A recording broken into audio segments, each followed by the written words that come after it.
Act 1, Scene 3. In the dark, we hear the crunch of boots on rock. Careful now. Watch your head. Can you both smell that? I think something is dead. Sound of a small rock slide.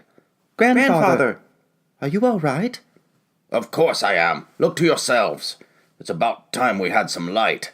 Sound of flint on steel. A torch glows to life in Drawn's hand, lights up to reveal the sleeping form of Sir Ekenroy Carthagian of North Calas, protruding from beneath the corpse of a dragon. Black paint surrounds his eyes like a mask. His sword is buried to the hilt in the dragon's body. By the thoughts, I expected a stench, but this, I am going to retch. Forgive me. Ekenroy yawns. The travelers go to their knees. Mighty Monworm, prince among your majestic kind, we humble Natirans have traveled many leagues, leaving family, friends, and our homeland behind. A bargain we seek, as in days of old, though we have nothing to offer in the way of riches or gold. We did not come to beg. We want nothing for free. What price you may ask, we will pay it, and gladly. Though great be the deed, or menial the task, I will see it done in return for what we ask.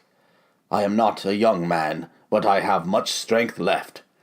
I assure you, good fellow, your words do not fall on ears that are deaf. My exploits are famous, and my courage unmatched. A bargain I will make you, with certain strings attached. Of course, O courageous one. You have but to name your price, and consider it done. You have a problem I can help you with, if I hear you right. But first, you must free this noble knight. Noble knight, your greatness? We do not understand.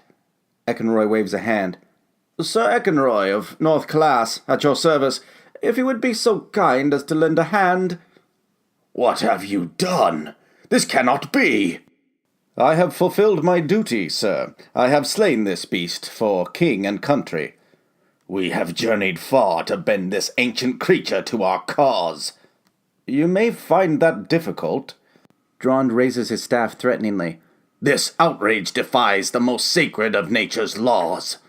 You would assassinate a man in my position? A murderer. Grandfather, no! I have made my decision. I am Drawn. This is my granddaughter, Melsine, and my grandson, Quick. Your sword is sharp, I see. Your muscles thick. Who are we to fight the fickleness of fate? Perhaps even now we have not come too late. Well met, sir, and timely indeed. I have not yet decided if you should be freed. To leave me here would be heartless and harsh.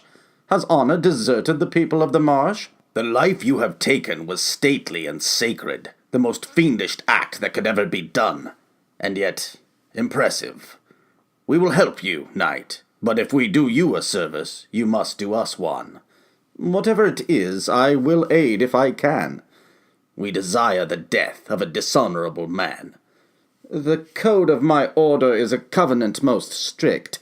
Killing a man to save myself would defy my king's lawful edict. Then it seems we are done here. Come, children, time to go home. We cannot just leave him to perish alone. There must be a solution where nobody dies, some sort of truce or mutual compromise. Prudent words. I have an idea that may end this debate. If it does not, I will resign myself to an unenviable fate. How will I know it is not just a ploy by a desperate man condemned to die? I am a knight of North Calas. I would sooner cut out my tongue than hear it utter a lie. If my words are unconvincing, they do you no ill. Simply depart, or do as you will. I'm listening, and well you should. A combining of forces would do both of us good. This lady is wise, or I miss my guess, urging compassion and mercy where you would be reckless. This man you despise to the point you would kill. If she judges him worthy of death, then kill him I will. She is a child who speaks with her heart. I have not exposed her to the reciprocities of impactful decisions, and I am not about to start. If you will not take the word of one aged and wise, then take that of one who shares the bond of our family ties.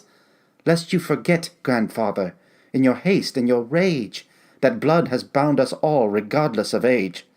I do not say this lightly, Sir Knight, and would wish it not so. But this man's atrocities are such that he must be laid low. Then our paths now together lie, though the going be rough. His crime I need hear no further. From you, gentle lady, this is more than enough. Without further delay we should begin our righteous quest. My senses long for open air, and I have had my fill of rest. Speaking of senses, I find myself parched. Not a sip have I taken since hither I marched. You did not by chance spy my water flagon? No? Perhaps we will come across it once you help extricate me from this noble dragon. The creature's nobility we long could debate, but I will not argue he bears a most imperial weight. They pull Eckenroy free. He hangs on to Quick as a crutch. You owe us a debt we won't be forgiving, until you grant us the service that Monworm might have, were he still living. Very good. But first I must ask that we visit my king. That was not in the bargain. Why would we do this thing? A reward is in order for the help you have lent, and the curse must be lifted that enforces my banishment. You are cursed, Sir Knight? When I agreed to slay Monworm, my king invoked the ancient rite. The ebon on my face is the mask of the dead. Only by use of the one magical tooth from this ancient creature can the curse be shed. Until I return with said fang in hand, I am invisible to all, an outcast in my own land. Whoa, you mean none of them can see you? In a manner of speaking, boy, none would dare have the gall to. To acknowledge my presence would be an egregious sin, until the curse is removed, and I am brought back among the living again. Out of the question. I won't allow the delay. For all we know, our paths lie the same way. Hear me, grandfather, we have run out of leads. His king may have knowledge of our quarry or his deeds. After that, we must travel to the kingdom of Chryson. The land of magic? Thankfully, the matter is not up to my grandson. We made a pact, you and I, and it was not in jest. If my leg were unbroken, I would serve you the best. A broken leg? After all of this? I knew from the start there was something amiss. There is a healer in the capital, a teacher and a friend, blessed with the ability to internally mend. The miracles he performs defy logic and reason. With Medeus on our side, there is hope on the horizon. Where to next? The frozen halls of the Snow Queen? I, for one, am thankful for the opportunity. Having freshly set forth from the island of our birth, we cannot express how much a knowledgeable guide might be worth. I have travelled much in the service of my king. You have but to ask, my lady, and I shall impart what wisdom my experience may bring. Save your breath for the task at hand. It is your sword we require, not your knowledge of this accursed land. Unless you've thought up another convenient delay, a man must die. Then let us be on our way. I will challenge this foe who has so wronged you all, and with justice on our side he will easily fall.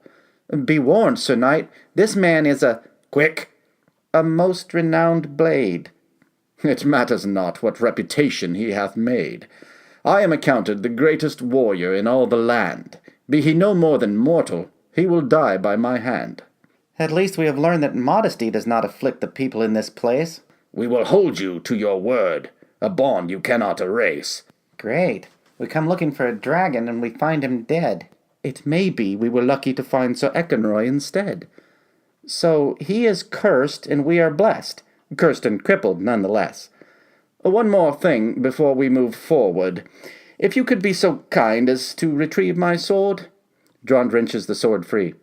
Now, to begin, just one last boon I must bequeath.